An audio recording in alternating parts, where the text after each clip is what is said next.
welcome back to another video. If you are new here, my name is Badia and I am documenting my OT school journey. Today I'm going to be talking about basically just my recap of my first year of OT school. This last semester that I just finished was the fall semester. I took a total of 14 credits, something like that. I'm not really sure. I took 4 classes total: evidence-based practice, 2 because we took the first one in the summer, musculoskeletal conditions, chronic conditions, and then we took foundations of neuroscience 2. Yeah, so those are my courses.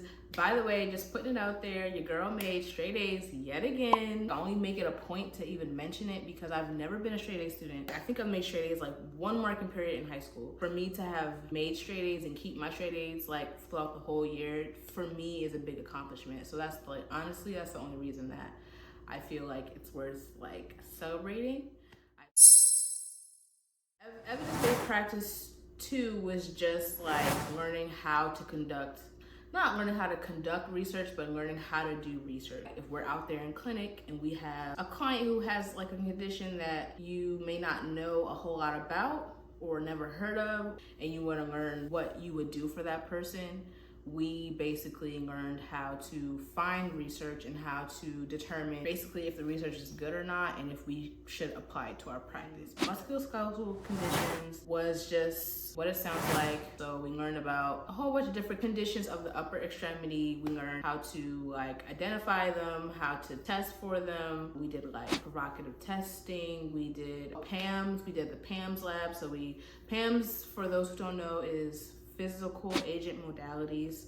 So like we use PAMS as like a preparatory activity for therapy. It's not like really an intervention, but we learned the MSK conditions like rotator cuff tears, tennis elbow. We learned about each condition, how they present, how to identify them, and then what to do to treat them. We did splinting. I forgot all about that. We did splinting in MSK. That was really fun. We were able to like make our own splints. So that's basically what MSK conditions was about. Chronic conditions is basically what it sounds like. We just learned about a series of chronic conditions and what we do as OTs. We learned about cardiac diseases, pulmonary diseases, dementia, lymphedema, diabetes, congestive heart disease, congenital diseases, stuff like that. So yeah, that class was pretty straightforward. What else? Neuroscience, gotta love it. I love neuro with Dr. Krug. Dr. Krug is the professor, is the director of our program. She's great. She is awesome. She's like top tier. Like I will say the only thing that can pop in my head right now, not the only thing, but the main thing is like spinal cord.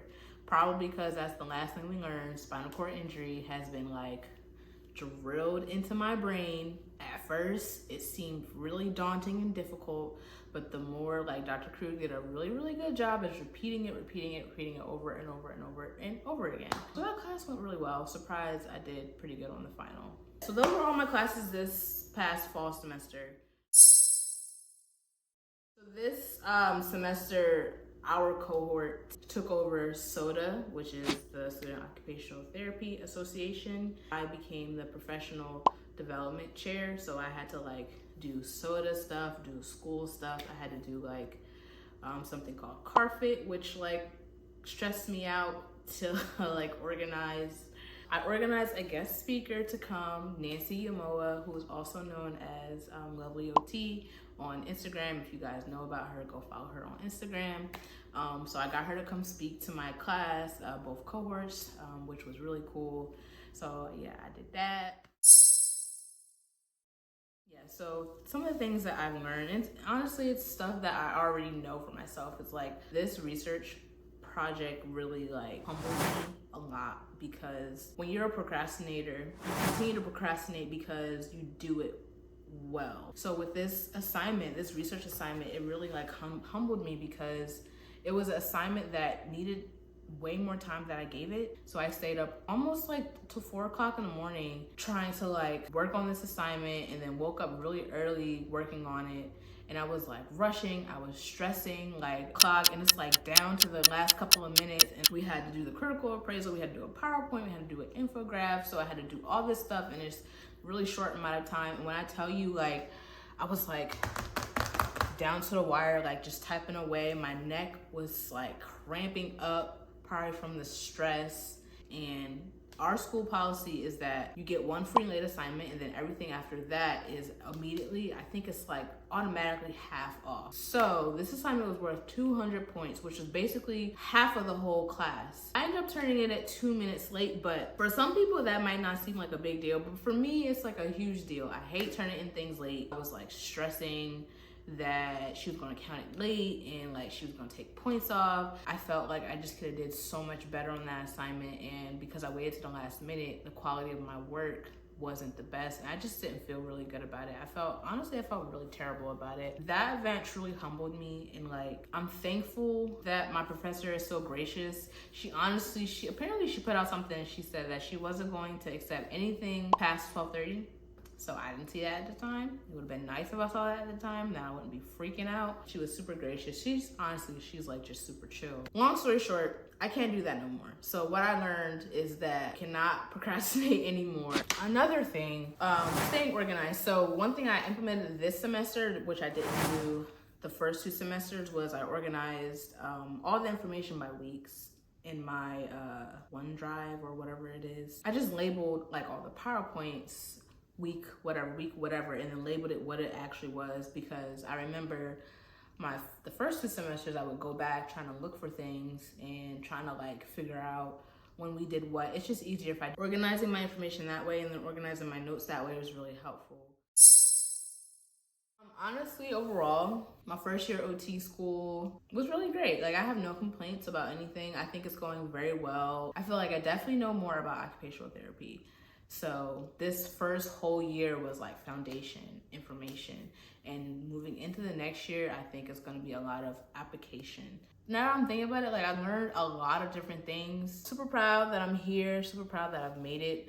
My first full year. Excited for what's to come. Yeah, thank you guys for listening to me ramble and talk about my life. If you enjoyed this video, give it, a thumbs up, comment. I really hope to reach more OT people, OT students through these type of videos. Thank you guys so much for watching, and I'll see you in the next one.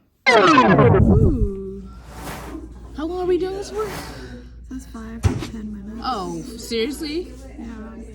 Are you applying any pressure? Are you supposed to apply pressure or no? A little pressure. This is unpleasant. Oh, That is so weird. I feel like I'm being possessed. You're welcome. Okay. Oh my gosh. Sorry, I was getting my... But I mean, it wasn't like it was doing anything. It smells interesting. It was there. Because that's really neat. Let me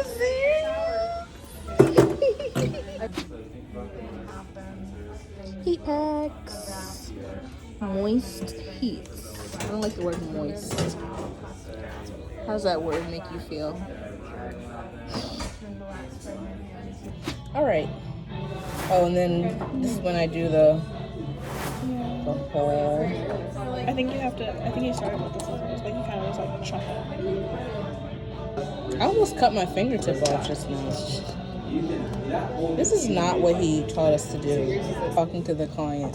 Is this too hot? It's a little hot, isn't it? Honestly, it is, but just go. It's great. You sure? Yeah. Okay. How are you feeling? Here, pause for a second and let's step back and look at everything. Because the beauty of splitting material is it's going to give us a lot of opportunity to go back into it. We're going to put this back in the water here in a second. And when you fit this, what I would do is I would make this hole even a little wider. That's going to let the splint come down a little further. And then you... All right, you ready? Oh, hi. Oh, it's hot. Feels like... Yep, pull it out, yep.